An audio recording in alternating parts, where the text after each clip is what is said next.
we have some Britt Baker news, some hot news. Where the is it? Look at all the AEW news. So, report. Britt Baker gone from AEW TV after Tony Khan becomes fed up enough. I'm fed up enough, I'll tell you. Oh, I'm fed up. Like, up to here. Like, enough. So, Wade Keller had this to say. Now, remember, Wade Keller's very close to making the list. You just made. So I cut it off, right? He didn't officially make it, but he might become a fool here. We'll see. We don't know. We're keeping eyes on Keller. But he said she might be done with AEW. At least the feeling I'm getting from talking to people in AEW is Tony Khan might have her in the same category as some other wrestlers where they just don't get phone calls and don't get called in to show up. What? How's that just a category of wrestler? Oh, yeah, they just don't get called to come to work. Fuck them. There's a lot of frustration with her, I'm told, and I've heard this pretty consistently. She's wildly unpopular in the women's locker room. One person said no one ever wants to see her come back. Speaking, it was Jericho. We don't ever want her to come back again.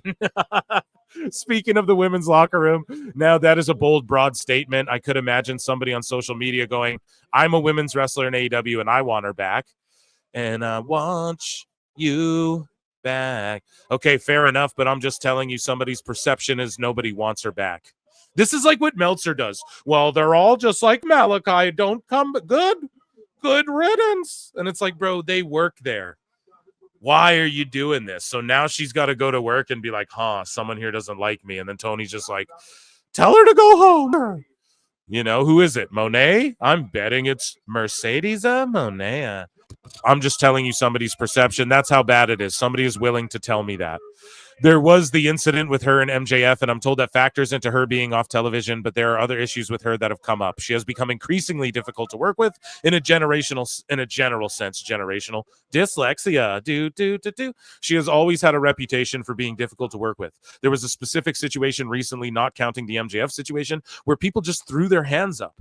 It wasn't like a huge deal, but it was enough to sort of be the straw that broke the camel's back in terms of just feeling like, you know what? We've got a strong women's division now compared to when she was on top, and we don't even need to deal with her if she's going to be this difficult to work with.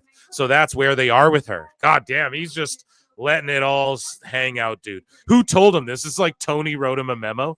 I am told the Adam Cole situation is not stopping her. Yeah. Right. There should be no heat on Adam Cole. Of course, they got to defend him because he's Tony's friend.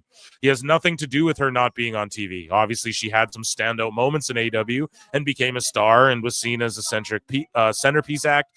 But even back then, I was hearing about her reputation and being unpopular in certain circles. Yeah, watch AEW All Access, bro. And difficult to work with, and being fiercely territorial of her role in the company in a way that just felt unsustainable. And from what I'm hearing, at least the attitude right now at the moment, the belief is Tony Khan is fed up enough that he's just going to focus his TV time on others. I don't know what that means in terms of her pay and her contract, and it's possible eventually things will change. At this point in asking around, you should not expect to see her back imminently. Woo! So she was the first ever female talent signed, and yeah, the former women's world champion stated in December on DDP's YouTube channel that she was busy filming some fun stuff. She was in Cobra Kai, if you guys saw that. Would you sign Britt Baker if you were Triple H and owned WWE? I say no. Not until she can prove she can like wrestle good matches consistently, because she's regressed skill-wise. And furthermore, if it is like an attitudinal thing, I mean, you want everyone, the whole idea of WWE and the reason they're succeeding, and by the way, they have the PBR people in the crowd, the Pro Bull Rider, because that is the TKO owns this. This is their bull riding federation. Anyways, you want everyone knowing their role and shutting their mouth, but you want them knowing their role and working like the ship is moving in one direction. If she's going to come and do diva and like she can't even wrestle that good, she doesn't wrestle enough to wrestle that good, then I would say don't bring her into the company whatsoever. Yeah, I think I got one more thing about her here. So Tony Khan? No, this is actually just everything Wade Keller said, so we went over that. Yeah, that was AEW news, I guess. Let's get back to Raw here. That was let's give an Ichi-ni San Da for AEW news for now.